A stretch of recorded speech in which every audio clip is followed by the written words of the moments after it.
How will technology improve our lives? Will we be even more connected? And how will our kids communicate?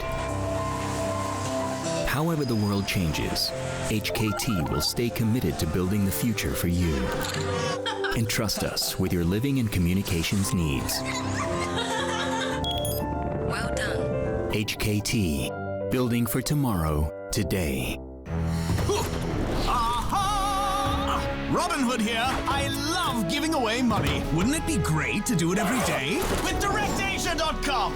You'll always get the best price guaranteed on car insurance every day of the week. How's that for giving back to the people? Oh,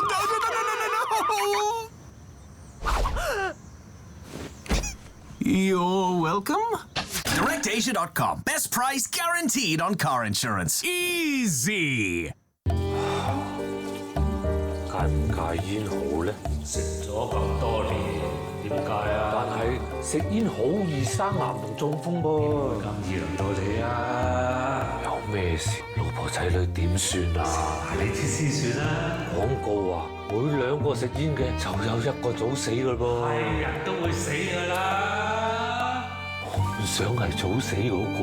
Get started. Quit now.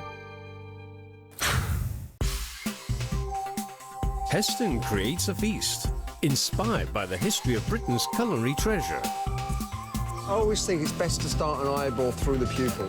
We eat everything. Monday, Heston's Great British Food at 8:30 on Pearl.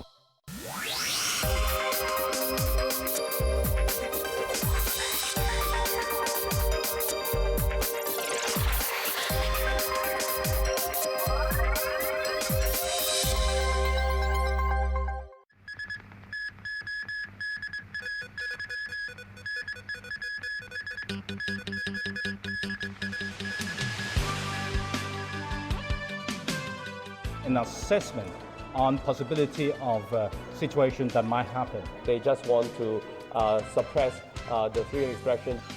Central government offices to get fortified. Strong wind signal number 3 up as a typhoon moves towards the South China coast.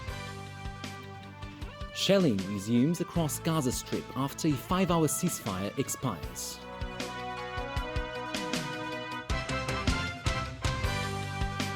Good evening. From now until the end of August, the open area outside the east wing of the central government offices will be closed to allow the construction of a new perimeter fence. The government says this will make the CGO more resistant to security threats. Stephanie Choi reports. Hoarding now separates the open area outside the CGO and Tim May Avenue, as well as the space between the open area and the Legislative Council. A government spokesman announced this morning that the East Wing forecourt will be closed from today until the end of next month to allow the construction of a perimeter fence along Tim May Avenue and the boundary between the forecourt and Legco. Additional security personnel have also been positioned around the area. Authorities insist the increase in police presence isn't to prepare for any particular event. It is rather an assessment on possibility of situations that might happen. The government explained that recent public events that took place at the Legco complex highlight the need to have the appropriate security measures to withstand potential security threats to the building. One lawmaker says the need for such measures is understandable. This is just prepare in case if some people want to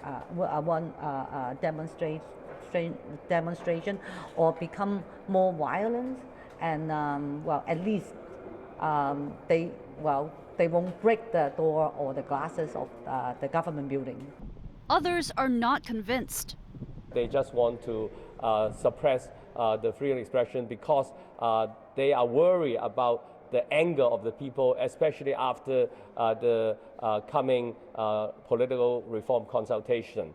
And it's only a weak government and government without confidence on themselves that they will try to push people away from them. During the temporary closure of the East Wing forecourt, people may submit petitions to the government and participate in public gatherings on the pavement of Tim May Avenue. After the construction of the perimeter fence is completed, the open area will be closed to the public from 11 p.m. to 6 a.m. Members of the public may still hold meetings or marches during specific hours on Sundays and public holidays with the permission of the authorities. Stephanie Choi, TVB News. The strong wind signal number 3 is in effect as Typhoon Ramasan intensified into a severe typhoon and edges closer to the South China coast. At 11 p.m., Ramasan was about 490 kilometers south of Hong Kong. It's forecast to move northwest at about 22 kilometers an hour in the general direction of western Guangdong and Hainan Island. The Hong Kong Observatory says based on Ramasan's present track, the chances of issuing higher signals tonight are not high. It will be closest to Hong Kong in the morning. Still, there'll be more bad weather in the next few days. For the weather of tonight and tomorrow, as we can see, we are beginning affected by the rain bands of Ramasan. It will be cloudy with rain, and the rain will be heavy at times with thunderstorms. For the weather of the next couple of days, we expect the wind will moderate gradually, but there will still be showers. Typhoon Ramasan was the strongest storm to hit the Philippines this year. In its wake was widespread destruction. At least 38 people were killed, millions are without power, and over 400,000 had to be evacuated to safety. Sonia Artero reports. Typhoon Ramasan ravaged the Philippines as a Category 3 typhoon when its ferocious winds peaked at 150 kilometers per hour. More than 500,000 people were affected as Ramasan barreled through central and northern Philippines, including the country's capital, Manila.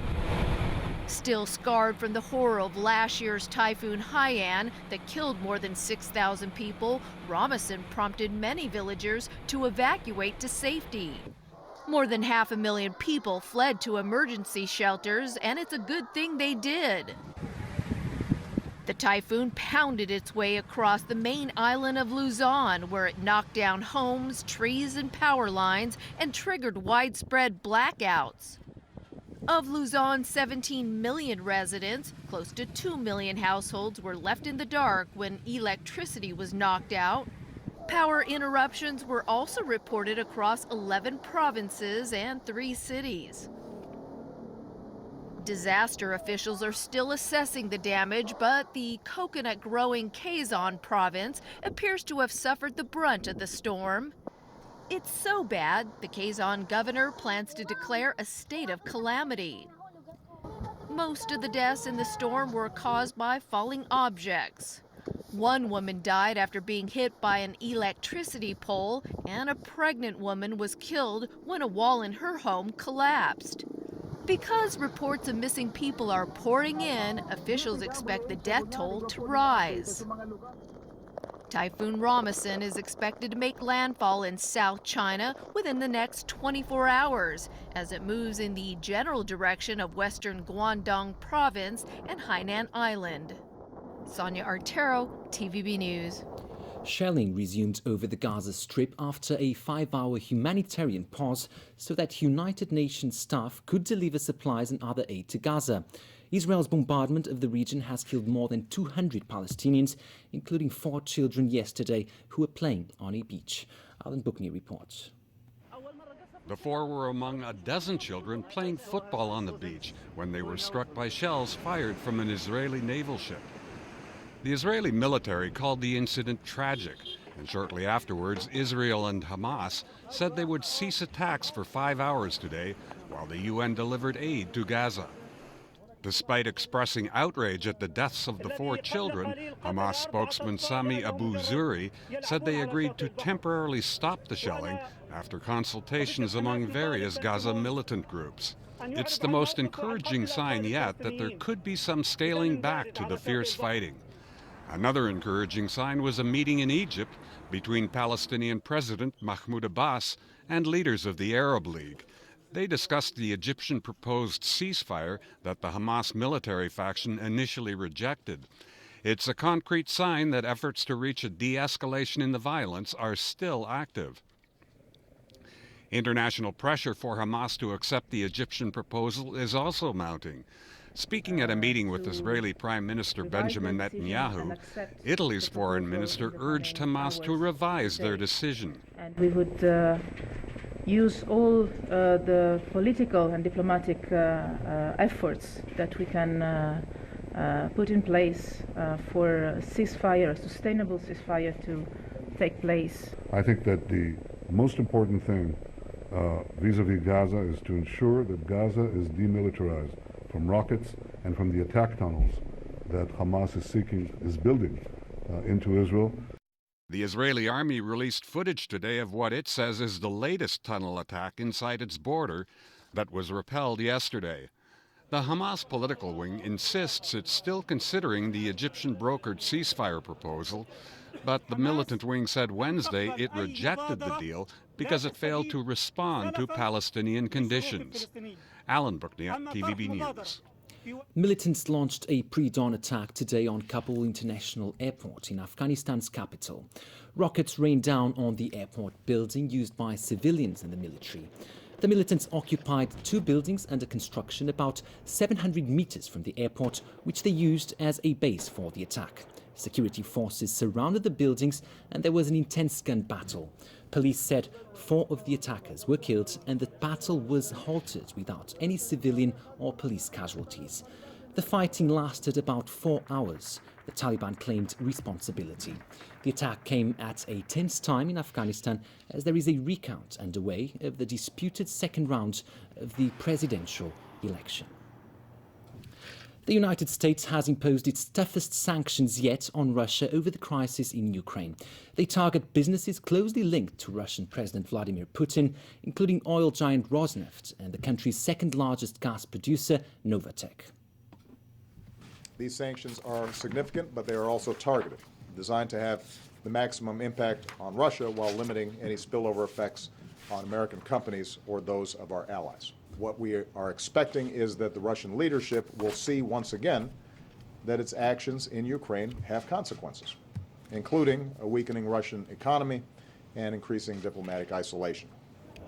Putin promptly hit back. Speaking during his visit to Brazil, the Russian leader said US sanctions will take relations with Moscow to a dead end and damage American business interests in his country. It looks like WikiLeaks founder Julian Assange will have to continue hiding inside Ecuador's London embassy. This after a Swedish court upheld an arrest warrant for him. Assange has spent the last 2 years in Ecuador's London embassy to avoid extradition to Sweden over allegations of sexual assault as police wait outside. He denies the allegations and his lawyers plan to appeal the decision. He has been fighting the extradition order since his arrest in Britain in 2010. Assange fears that once he reaches Sweden, he'll be extradited to the United States to be tried for one of the largest leaks of classified information in US history. China has proposed the construction of a major railway across South America. It will run all the way from the Peruvian Pacific coast to the Brazilian Atlantic coast. Jameson Wong has the story. It's seen as an attempt to further raise China's profile in Latin America. President Xi Jinping has been meeting with regional leaders during a state visit to Brazil after attending the BRICS summit there. Among them, Peruvian President Ollanta Humala. The two leaders pledged to further promote bilateral cooperation. Xi also proposed that China, Peru, and Brazil set up a working group on the design, construction, and operation of a planned transcontinental railway project. It will run from Peru's Pacific coast to Brazil's Atlantic coast. Xi said China stands ready to maintain communication with the two countries on the project. Humala agrees, saying it would benefit the people of all three nations. The president also told Brazilian lawmakers that it's imperative that the two nations boost cooperation. She said, in a complex and profoundly changing world, there's great potential for stronger ties between two of the world's major developing countries. Brazilian parliamentary leaders stressed it's a priority for their country to develop a comprehensive strategic partnership with China. They also hailed the outcome of the BRICS summit, especially the setting up of a Shanghai-based development bank and a